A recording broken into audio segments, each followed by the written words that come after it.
పెట్టుకోవాలి. మీరైనా ఎక్కడ తీసుకొచ్చి పెట్టుకోండి. ఓకేనా? కంపల్సరీ గుర్తు పెట్టుకోవాలి. మన తల్లిదండ్రులను ఎట్లా గుర్తు పెట్టుకుంటామో సావిత్రిబాయి పూలే కూడా మనం గుర్తు పెట్టుకోవాల్సిన అవసరం. అయితే ఈ రోజు నేను డాక్టర్ గా వచ్చాను. మరి ఇప్పుడు మనం ఆరోగ్యం మంచిగుంటేనే చదువుతాం, ఆరోగ్యం మంచిగుంటేనే ఆడతాం. అవునా కదా? ఆరోగ్యం మంచిగా ఉండాలా లేదా? మరి ఆరోగ్యాన్ని మనం కాపాడుకోవాలి అని అంటే మనం ఏం చేయాలి? మీరు చదువుతున్నారు, బుక్స్ లో ఉన్నాయి కాబట్టి అది చదువుతున్నారు, దాన్ని పాటిస్తున్నారు. మరి ఆరోగ్యం గురించి మీకు తెలియదు కదా, ఎట్లా ఉండాలి, ఏం చేయాలి అనేది. సో దానికోసం 2 ముక్కలు చెప్పడానికి నేను ఇక్కడికి వచ్చాను. ఓకేనా? సో మన ఆరోగ్యాన్ని మనం ఎట్లా కాపాడుకోవాలి? Prevention is better than cure అన్నారు. అంటే జబ్బులు రాకుండా చూసుకోవటం మంచిది కదా. వచ్చిన తర్వాత కంగారు పడి వేలకు వేలు లక్షలు ఖర్చు పెట్టి అది ఆ రిజల్ట్ను కూడా మనం పొందలేక నానా తంటాలు పడే బదులు అసలు జబ్బులు రాకుండా ఉండాలంటే మనం ఏం చేయాలి? ఇది మన టాపిక్ ఈరోజు. మరి ఏం చేయాలి? మీరేమో చెప్తారా? జబ్బులు రాకుండా ఉండాలి అంటే మన ఆరోగ్యాన్ని ఎట్లా కాపాడుకోవాలి? ఏమైనా ఐడియా ఉందా? అదే అవన్నీ చెప్తారు. అవన్నీ 1 by 1 వస్తుంది, దాంట్లోనే వస్తుంది. పిల్లలు ఆరోగ్యంగా ఉండాలంటే ఒక 5 సూత్రాలను పాటించాలి. 5. ఓకేనా? జాగ్రత్తగా వినండి. ఆ 5 సూత్రాలు ఏంటంటే మనం మనం బతకాలంటే ఏం కావాలి మనకి? ఆహారం. అంటే శక్తి కోసం ఆహారం, ఎనర్జీ. మనం శక్తి కోసం అన్నం తింటున్నాం. అవునా కదా? అది లేకపోతే మనం మాట్లాడగలుగుతామా, కూర్చోగలుగుతామా, నిలబడగలుగుతామా? లేదు కదా. సో ఆహారానికి చాలా ఎక్కువ ప్రాధాన్యత ఉన్నది. గాలి ఎట్లాగా ఉంది, అది కొనట్లేగా మనం. ఇప్పుడైతే కొనే పరిస్థితి లేదు. గాలి తర్వాత నీరు, నీరు తర్వాత అన్నం, అంతే కదా. ఇవే కదా మెయిన్. సో మనం తినే తిండిలో, మనం త్రాగే నీటిలో, మనం పీల్చే గాలిలో, చూడండి, మనం పీల్చే గాలిలో ఒక 2 నిమిషాలు మనం గాలి పీల్చకపోతే ఉంటామా లేవా? ఒక 2 వారాలు తినకపోతే ఉంటామా? ఒక 2 గంటలు 3 గంటలు కానీ మనం మంచినీళ్ళు తాగకపోతే ఉండగలుగుతామా? అంటే వాటి ప్రాధాన్యత ఎంత ఉందో మనం అర్థం చేసుకున్నాం. కాబట్టి వాటిని మనం ఎట్లా తీసుకోవాలి?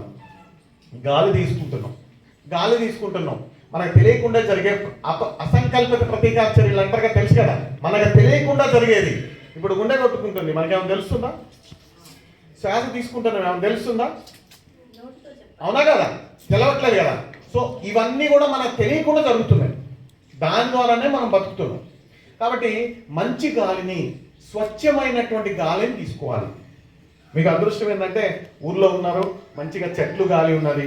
అదే సిటీల్లో వీటిలలో అయితే అన్ని బిల్డింగ్లే ఉంటాయి, గాలి అంతా కలుషితమై ఉంటుంది.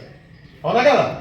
సో స్వచ్ఛమైన గాలిని పీల్చటం వల్ల రకరకాల శ్వాసకోశ సంబంధమైనటువంటి అంటే రెస్పిరేటరీ డిసీజెస్ అవన్నీ రాకుండా చేసుకోవచ్చు. ముఖ్యంగా ఆస్తమా, టీబీ లాంటి జబ్బుల్ని వీటిని రాకుండా చేసుకోవచ్చు.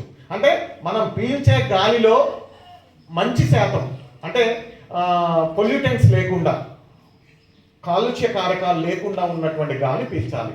మనకి ఎట్ట తెలుస్తారంటే మనం కొన్ని జాగ్రత్తలు తీసుకోవాలి. మాస్క్ పెట్టుకోవటం. మనం ఇప్పుడు కరోనా టైంలో చూసాం కదా, మనం మాస్క్ పెట్టుకున్నారా మీరు? సో మాస్క్ పెట్టుకోవటం. తర్వాత మనం ఎదుటి వాళ్ళని రక్షించాలంటే కర్చీఫ్, ఇది ఉంది కదా మీ దగ్గర, చేతి రుమాలు. ప్రతి ఒక్కళ్ళు దగ్గినప్పుడు, తుమ్మినప్పుడు అడ్డం పెట్టుకోవాలి. అది మన కోసం కాదు, సమాజం కోసం. ఎదుటి వాడికి ఆ తుంపర్లు పోకుండా, వాటితోని జలుబు, దగ్గులు, వేరే రకాలైనటువంటి జబ్బులు రాకుండా ఉండటం కోసం ప్రతి ఒక్కరూ కర్చీఫ్ వాడాలి. ఓకేనా?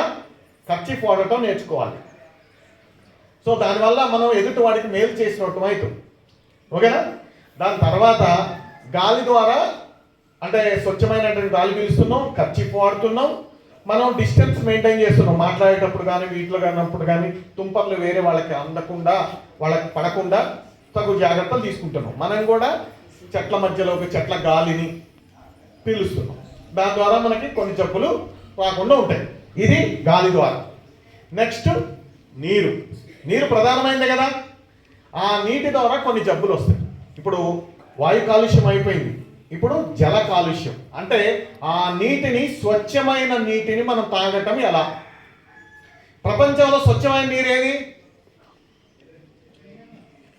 వెంటనే చెప్పాలా?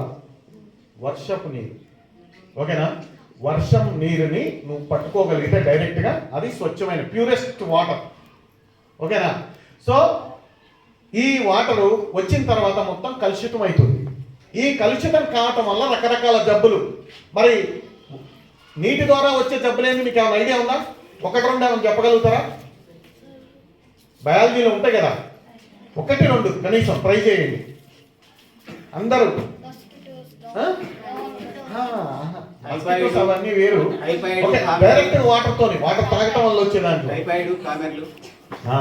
టైఫాయిడ్, కామెర్లు, తర్వాత అమీబియాసిస్, డీసెంట్రీ, అతిసార వ్యాధి ఉంది కదా, తాగంలోనే మోషన్స్ వచ్చేస్తాయి. అవునా? సో ఇటువంటి జబ్బులు. తర్వాత మీరు చెప్పినటువంటి ఆ మురికి నీటిలో లార్వాలు, మస్కిటో లార్వాలు, అంటే దోమల లార్వాలు అభివృద్ధి చెందడం వల్ల వచ్చే జబ్బులు మలేరియా. ఓకేనా? మన ఇంకా క్యూలెక్స్, బోధకాలు. ఓకేనా? మంచి నీటి వల్ల వచ్చేది డెంగ్యూ. డెంగ్యూ ఎప్పుడు చెడు నీటి ద్వారా రాదు, మంచి నీటిలో పెరిగిన దోమ డెంగ్యూ ప్రాణాంతకమైందే కదా. డెంగ్యూ జ్వరంతో చచ్చిపోతారా లేదా? సో అటువంటిది మనం స్టాగ్నెట్ వాటర్, ఇప్పుడు అది ఉందనుకోండి, అది వాటర్ లేదు, దాంట్లో నీళ్లు ఉన్నాయి, నిలువ ఉంటాయి, దాని ద్వారా వస్తుంది. అంటే కొబ్బరి బోండాలు, మన సామాజిక బాధ్యత ఏంటంటే కొబ్బరి బోండాలు ఇవన్నీ ఉన్నప్పుడు ఎప్పుడు అది దాంట్లో ఎటువంటి లేకుండా, నీళ్లు నిలవ లేకుండా చూడాలి. అందుకనే గవర్నమెంట్ కూడా డ్రై డే ప్రోగ్రామ్ చేసింది, బోల్చటం, ఫ్రైడే డ్రై డే. అవునా? సో అటువంటి ప్రోగ్రామ్ చేసింది. కాబట్టి అది దోమల ద్వారా వచ్చేది. తర్వాత వాటర్ ద్వారా వచ్చేది అనుకున్నాం కదా. మరి వాటర్ ద్వారా వచ్చే జబ్బులు తెలిసినవి. మరి ఎట్లా సార్ అంటే ఏం చేయాలా? స్వచ్ఛమైన వాటర్ని మనం తాగాలంటే ఏం చేయాలా? శుభ్రమైనటువంటి వాటర్ని తాగాలంటే ఏం చేయాలా? కాచి చల్లార్చిన నీటినే మనం తాగాలి. ఎన్ని ఫిల్టర్లు ఉన్నా, ఎన్ని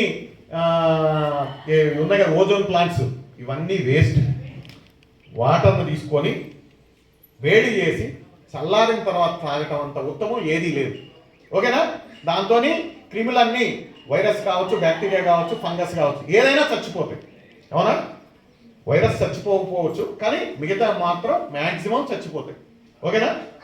సో దాని ద్వారా మనకి జబ్బులు రాకుండా ఉంటాయి. ఓకేనా? కాచి చల్లార్చిన నీటిని తాగటం వల్లనేమో వాటర్ ద్వారా వచ్చే జబ్బుల్ని మనం నివారించుకోవచ్చు. కాలుష్యం